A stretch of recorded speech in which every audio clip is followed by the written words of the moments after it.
আসসালামু আলাইকুম দর্শক, মাই ফার্স্ট কবুতর ব্লগ চ্যানেলের আজকের এই ভিডিওটি তাদের জন্য খুবই গুরুত্বপূর্ণ। প্রিয় দর্শক, আপনারা যারা ধানের ব্যবসা করেন, সম্প্রতি আমরা কিন্তু খেয়াল করছি যে হাটগুলোতে ধানের বাজার দর বৃদ্ধি পাচ্ছে।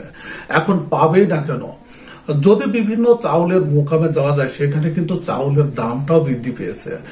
প্রিয় দর্শক, আজকে হাটগুলো থেকে আমরা যে তথ্যটি সংগ্রহ করছি সেখানে কিন্তু ধানের বাজার দর যেটি দেখতে পেয়েছি, সব ধরনের ব্রি ধান, যেটা বিনা 7, বিনা 75, বিনা 82, 81, এই ধানগুলো কিন্তু আজকের বাজার দর 1200 টাকা থেকে 1250 টাকার মধ্যে।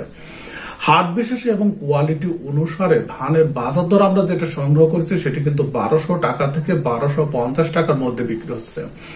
আর প্রিয় দর্শক, এছাড়া অনেকের কাছে কিন্তু পুরাতন ধান স্টক করা আছে, সেই পুরাতন ধানের বাজার দরটা কিন্তু আরো অনেক বেশি। অর্থাৎ এই 29 যে ধানগুলো আছে যাদের কাছে রয়েছে এবং যারা বিক্রি করছেন, আজকে কিন্তু এই পুরাতন ধানের বাজার দর 1300 টাকা থেকে 1350 টাকার মধ্যে বিক্রি হচ্ছে। প্রিয় দর্শক, তাই আপনার ধান আপনি বিক্রি করার সময় বা কেনা বেচার সময় সঠিক দাম জেনে তারপরে বেচা কেনা করবেন। প্রিয় দর্শক, এখন আরেকটা বিষয় যে চাউলের দাম কিন্তু ব্যাপকভাবে বৃদ্ধি পেয়েছে।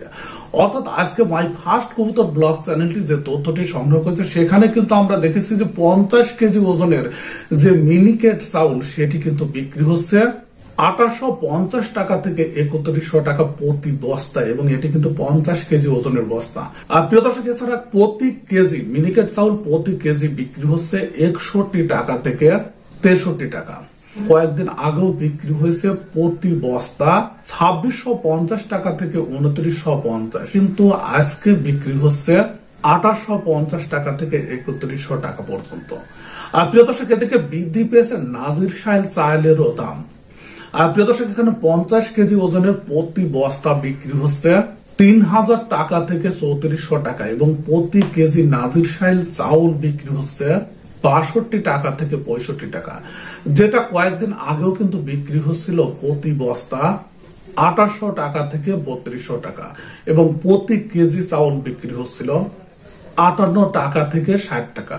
যেহেতু চালের দাম বৃদ্ধি পেয়েছে তাই ধানের দাম অবশ্যই বৃদ্ধি পাবে। তবে এখানে আরেকটি ইনফরমেশন আপনাদের দিয়ে রাখি, বিভিন্ন মোকাম থেকে আমরা যে তথ্যটি সংগ্রহ করেছি সেখানে কিন্তু যেটা বলা হচ্ছে যে পরিমাণ ধান মজুদ আছে, অর্থাৎ বোরো ধানের মজুদ প্রায় শেষ, যে পরিমাণ ধানের মজুদ আছে সেই ধান দিয়ে মাত্র 3 মাস চালানো যাবে।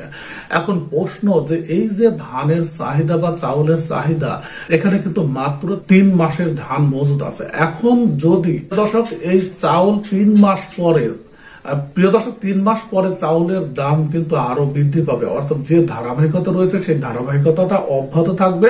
অর্থাৎ ধানের দামটা আশা করা যাচ্ছে যে আরো মোটামুটি ভালো পরিমাণে বৃদ্ধি পাবে। তাই সঙ্গে থাকুন মাই ফার্স্ট কবুতর ব্লগ চ্যানেলের, তাহলে প্রত্যেক দিনের আপডেট সম্পর্কে আপনি জানতে পারবেন।